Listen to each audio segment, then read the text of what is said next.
Okay then, listen up. We're going to Brisbane this week for group racing. If you call what's up in Brisbane, group racing is about as relevant as Brendan Nelson's budget reply. And in saying that, Wayne Swan, if you can get the old age pensioners to actually strip off in Melbourne, I think local government should go. Now, on a different theme, Carlton, stop thinking you're better than what you are. Crying, oh, sorry, nearly swore. You're not as good as what you think you are. Stop getting ahead of yourself. Start winning games. Start playing tight. Honestly, you really should have beaten Brisbane last week. Really, really gives me the shits being a supporter away from home to watch you do that. Anyway, this week, Randwick, dead 4.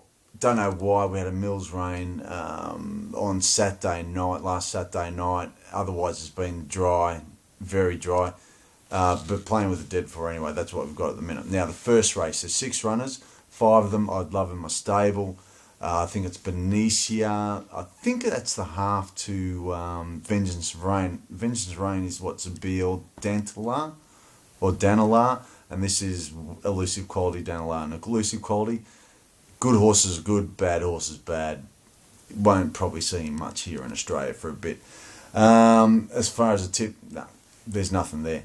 The second, and another one with low numbers, probably being scared away, especially the Colton Geldings, by the fact that it's a urology handicap, the old catheter.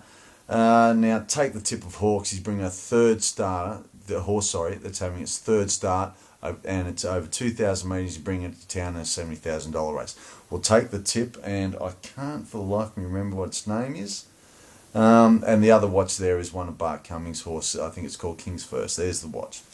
Now, the third, the 2-year-old open handicap. Now, Cascade brings in the Atomic Force and Fravashi form. Now, Fravashi is supposed to be the star of the Brisbane Winter. While it might be relevant, I am sure that bringing that form to Randwick on a Saturday, where it was beaten 3 lengths, is probably going to be good enough because, Josh Parr takes 1.5 kilos off. Gai Waterhouse has got blinkers on a first starter, which is always not so much a worry. Well, it's always a point of the fact that it's obviously revved up, and especially at Randwick.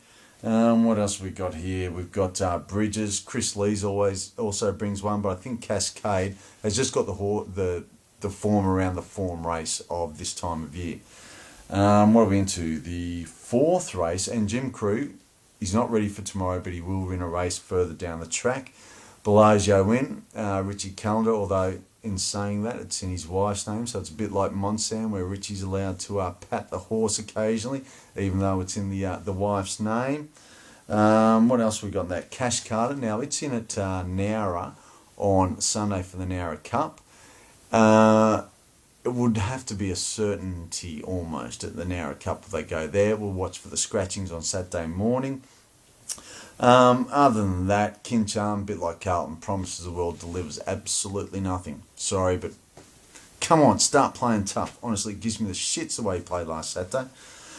Because how can you do it against Collingwood the way you played so tough and tight? You take the lead from Jamison, Bauer, and Thornton in the back line and kill those players, and you let their midfield. Anyway, it riles me. It really does rile me.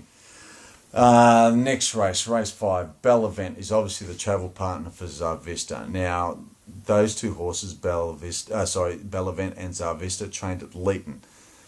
And for you people out there that don't know the Leeton track, it is the Course of Champions, because that, of course, is where the Cobram Tiger was 2 seconds below the class and track record in winning his maiden. Now, in that campaign, we had him going for the Oakley Plate. He bled. Otherwise, we would have cleaned up the Oakley Plate that campaign. Absolutely cleaned it up. In this race with Bell Event, though, what have we got? Endearment. It's got, actually, there might be a sneaky little tip here. Endearment with Josh Jones, after all the trouble that has been there. He's got the ride for Anthony Cummings, who was indentured to. There might be just a little tip here. I wouldn't tip anything else. The 6th, and honestly, if Noble Edic had a trial before coming into this race, I would declare it. Hasn't, so I won't, but we'll be on it next start. We'll black book him. He has, in saying that, he has got Little Beads Junior on, bringing his weight down to about 51. No, I can't declare him. Now the seventh, then Clark is taken. There's two O'Shea runners. Clark's taking the ride and flying Alpha over Rose Cutter. We'll definitely go with Flying Alpha with German Chocolate. Gets him 57.5. He's not so much an easy horse to ride, but he's not a difficult green horse. So the apprentice taking 3 off shouldn't have too much trouble with him. I think the Quinella of Flying Alpha and German Chocolate in the seventh. The eighth, Zar Vista, he owes me from that run at Rose Hill. I backed him that day against Bobadar. Why I would have done that, I'll never know, but there's no Bobadars in this race. Rabel takes a ride, jockey in form.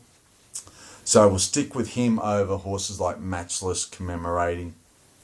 Buzzy Henry will be up there, and we'll just have a little saver on the Quinella, Zar Vista, and Buzzy Henry. From this race as well, as the tracks get boggy, i.e. slow 7 into that heavy 8 territory, Jedi, 1400 to 1800, he's a mutter. His mutter could have been a mutter, but he is a mutter. Now as a wrap-up, okay then, Cascade's got the form for the 2-year-old Open.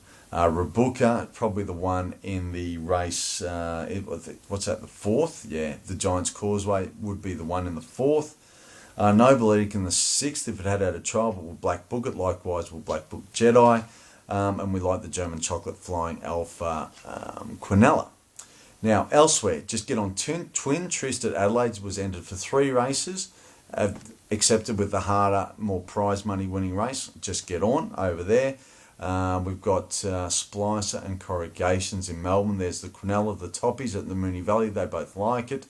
Apparently, Ugly Betty's going to go all right at Scone on Scone Cup or Scone Cup. And apparently, that's going to go okay. So that's about all I've got this week. So here's to you, here's to us. And